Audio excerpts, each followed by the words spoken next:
नारद जी एक बार पहुंच गए, घूमते भ्रमण करते बद्रिकाश्रम। बद्रीनाथ में जाकर के देखा चारों मुनि सनक सनंदन सनातन सनत कुमार विराजित थे। महाराज मैं आपसे कुछ जानना चाहता हूं। क्या जानने की इच्छा है? नारद जी ने कहा आप लोग यहां ऊपर बैठे हो पर्वत पे, कभी कभी नीचे भी देख लिया करो। सनकादिक मुनियों ने कहा भाई इस दुनिया में नीचे देखने का है ही क्या, जो कुछ भी मिलता है पहाड़ों पे ही तो मिलता है। जिसको भी साधना करनी है तप करना है तो पहाड़ों पे आना होता है, नीचे क्या देखें। नारद जी ने कहा महाराज सदा अपने स्वार्थ की सोचते रहना यह ठीक नहीं है। अरे आप जरा देखो ना, परमात्मा के बनाए हुए जो वृक्ष हैं, जो नदियां हैं, जो पर्वत हैं, हर व्यक्ति, ये सब के सब ये वस्तुएं सबके सब कितने परमार्थी हैं।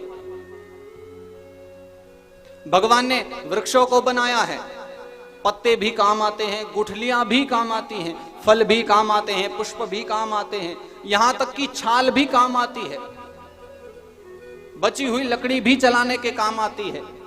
और सिर्फ लकड़ी नहीं, लकड़ी जलने के बाद कोयला बनती है, वो भी काम आती है। और कोयला जल के जब राख बन जाती है तो हम भारतवासी तो उसे भी नहीं छोड़ते, उसे भी पूरा बर्तन मांजने के लिए रख देते। अंत तक बिल्कुल वृक्ष पैदा होने से लेकर मरने तक एक एक वस्तु उसकी काम की है।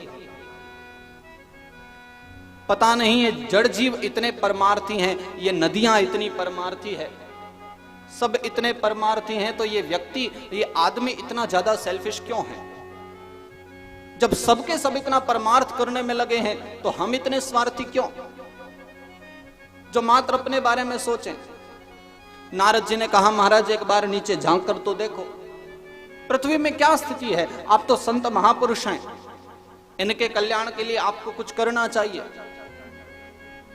सनकादिक मुनियों ने नीचे देखा, बोले हाँ स्थिति बहुत खराब है। नारद जी ने कहा देखो कहीं ज्ञान वैराग्य नहीं, कहीं भक्ति महारानी नहीं, लोगों के हृदय में प्रेम नहीं। कथा सुनने के बाद हमारा लक्ष्य क्या है? बस एकमात्र यही ना कि कथा सुनते सुनते हम इंसान बन जाए। हमारे वेदों में क्या लिखा है? मनुर्भव। वेद का एक सूत्र है मनुर्भव। वेद नहीं चाहते कि आप लोग भी 24 घंटे बैठ करके भजन कर सको, क्योंकि आपको तो सृष्टि चलानी है, आपको ये संसार चलाना है। वेदों की तो एक आज्ञा है कि मनुर्भव, मनुष्य बनो, इंसान बनो। नारद जी कहते हैं महाराज आप देख रहे हो सृष्टि के क्या हालत हैं, लोगों में आप प्रेम की बात करते हो। अरे हमें लगता है कि इस समय जो समय चल रहा है ना, इस समय में तो इंसानों से कहीं अच्छे पशु और पक्षी हैं।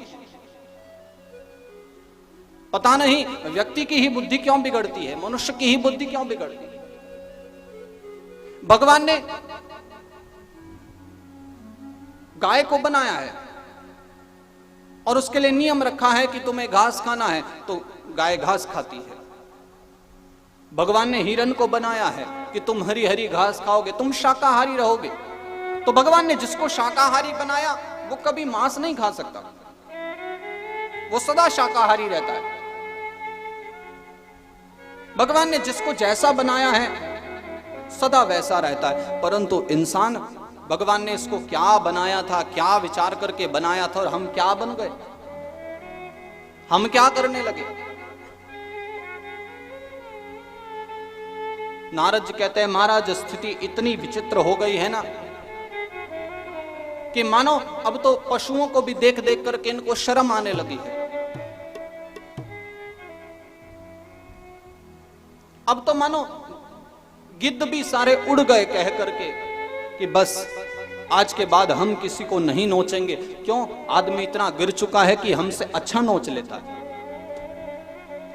गिरगिटों ने भी कुएं में कूदकर आत्महत्या कर ली कि बस मैं इन इंसानों का मुकाबला नहीं कर सकता, मैं तो 7 ही रंग बदल सकता था, लेकिन ये इंसान तो न जाने एक दिन में कितने रंग बदल लेते हैं। हर व्यक्ति के सामने एक नया रंग। मानो कुत्तों ने भी अब कहना शुरू कर दिया कि बस अब मैं भी आगे नहीं बढ़ सकता, क्योंकि इस स्वार्थ के लिए व्यक्ति मुझसे अच्छे तलवे चाटने लगा है।